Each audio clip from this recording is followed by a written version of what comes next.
Hello and welcome for the Power BI training. Let me quickly take you all to the giving an introduction, significance, and the user training to you all on the Power BI software. And that will be, so what all contents will be covered? We'll be introducing you to menus, graphical user interfaces, and toolbars. There is also an introduction for the report views and introduction to filters, visualizations, and fields. The entire software, you will get a knack of it as to how it is and what all do you have in this software that you all can use, how important this software is from the data visualizations perspective. And then we also have, as we move into the future sessions, we'll be going through all the menus individually. And yes, so that is what we have. And I'll see if there is some time, then of course, we'll be covering a lot of examples as we go through the course contents, because for explaining these course contents, I'll need to have examples. That is something that will be taken care of. And then perhaps at the end of it, if you have time, I might take a small project. We already installed the software. What do we see here? Well, we see here that is the software has opened, of course. It is launched. The screen, the home screen is visible out here. What we see here is there is also a startup screen that comes up over here, and it is everything out here. What's new into the Power BI and how do you build reports? So there are some videos also that come along with this software. Out here, these are the tutorials, and there is a blog. They have also created forums for that. We start by clicking. You can open other reports. These are the recent sources, and you can get the data. Right. So let us do one thing. Let us click on this get data. So once you click on open data, it should, now it shows you what are the different data platforms it will support. As I click on all, you can see like it supports Excel and text, XML, JSON, folders and PDF, and there's a huge gamut of softwares that are file formats that it supports. When you click on file, these are the files that are supported. Followed by that, if you click on database, so these are the list of databases that you can import into Power BI. So it's a very extensive and very big software which supports a wide variety of platforms. Now there's the Power Platform that we have here, Power BI data sets. There are data marts, Power BI data flows also you can design here. Common data services, data was data flows. There's some of those your services also that you can import here. And there are online services too. That is Microsoft Exchange and Adobe Analytics, Google Analytics, of course. We have Mixpanel, Zendesk. So these are some of the important CRM. There are some of the CRM platforms also that are supported. The eBay CRM, you can see here. And, Zoho is also there. Yes, that is also widely used software. So fine, this is what we have. Anyway, for now, I'll cancel this because out here we are some about the file menus and everything. So I don't want to go into this not right away. So I'll close this window. Right, so this is the software that we have here. We have like 6 menus, as you can see here. File menu. You click open on this, it will ask you whether you want to open a new report. You want to open a report. If you click on new, then a new report will open out here. But okay, let's not do it. Yeah, okay. Let's open another window out here. A new report has come up. And then the startup screen also shows up. I'll close both of them. And then you can also click on save. I mean, of course, any project that you have, you can save the project, you can get the data. Now this is the same get data that we saw or that we still used. Click on the previous startup screen. So it will take you to the location where from you want to import any particular file. You can import contents from an existing file. You can export the contents to any new file. You can also publish it online. Much the same way like you have a Tableau online, you also have Power BI online. And there are options and settings. So like if you click on options, these are the long set of options that should pop up. Oh, there is a window on. Yes. These are the different options that are available out here. You can also do some bit of R scripting. If you have done any R scripting, then you can import it out here. These are some of the regional security settings, privacy settings. So much like the conventional Microsoft softwares that we come across, these are the options that are there, features available. Click on get started, about, and sign out. So this is pertaining to file menu, as you can see.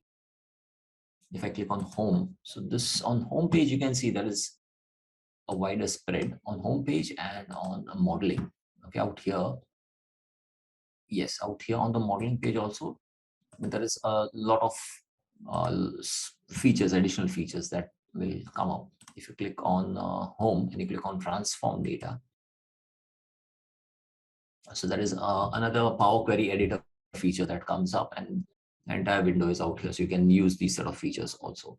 We are not doing anything on transform data yet. This is only something that I can show you here for now. On the home menu, we start by clicking on get data, as I showed you earlier. You can also go to any relevant data hub and you can import. Now there is an SQL server also that you can use. Most companies have their own servers and their databases, and you can import directly from the given SQL server database also. Then it's followed by enter data. You can enter the data physically by typing or pasting any data directly from any content or even from the web. And you have the data was connect to data was through its SQL endpoint. These are some of the resources that I had worked on earlier. Just in case, let's click on socio indicators. Suppose if I click on that, these are the date ranges that are available, or these are the worksheets that are part of this file. So I'm selecting all of them. 4, 6. Okay, these are the 6 sheets that we have, and I'm selecting load. It's applying changes. There are pending changes to your queries that haven't been applied. So these are loading here. You can see here. You're creating the model, creating connection in model. You can see there are 6. You want to 3, 4, 5, and that's a 6th worksheet that we have. Those all should, they'll be loaded out here. You can see them here. They have loaded here. That's the report, that window that you have. This is the data window that you have. If I bring it over here, now that's the window that we have. That is for 1973, 1974 table. So this is a data format. In the report format, if you want, we can bring this out here. Yeah, you click on that, and it will give you all the different columns that are part of this particular worksheet. Likewise, let's do one thing. Let me take you to that worksheet. It's the Power BI projects. These are the ones that we have worked on. So, yeah, okay, that's the file. It's in a Microsoft Excel format, and it supports the backward compatibility also. So there should not be. Now, these are the different worksheets that we had and that we have imported over there. So 1, 2, 3, 4, 5, and 6. These are all the Indian states, as we can see. Most of these are very known states to India. These are the different provinces, 29 of them. And so these are the social indicators you can see here in Andhra Pradesh. What is a rural number of rural area? What is the number of person in thousands? Percentage of persons? What is the poverty line income that they have? This is a data as late as 2011, 2012. So it's a decade old data, typically, or probably at least even more than that. We have it from 1973 until 2012. So it's almost 40, 50-year data. So these are the parameters, the social indicators that are available for each state, spread over decades time, difference over decade. So that's the data that we had imported. But again, coming back on the Power BI, where's it gone? Coming back on Power BI. So fine, that is the data that we have. And you can also transform the data. So you can go on, click on transform data. You can, if you want, you can add data source settings out here, maybe up to 90 days old. Okay, let's refresh it. Make changes also to the given data out here by transforming it. You can remove columns, you can remove rows, you can keep rows, you can choose columns, And that's the home page again for the Power Query editor. If you click on transform, so these are the set of options that are available for transform. Suppose if I click on standard, now that's your calculator. That is what, these are some of the functions also that you can use. Some of the statistical functions that you can use and scientific functions. Noticeably, it is quite different from a Microsoft Excel as we use it.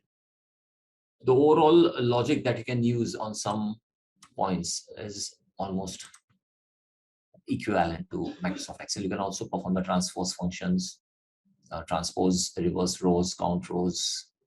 You can run an R script, you can run a Python script also. But again, all of this is part of what? Power Query Editor. So what I'll do is I'll minimize the screen. And again, I have back to the home screen out here. And then you can refresh the data, get the latest data by refreshing all the visuals in this report. You can add visuals to your report. You can also add a text box. You can add more visuals. So suppose let's do one thing. Let me take one screen out here. Okay. Clicking on this and no,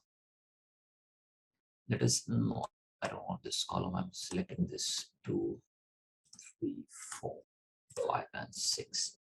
What I've done here is I have selected these 6 worksheets out here. And these are the fields that I've selected from this particular worksheet. Okay.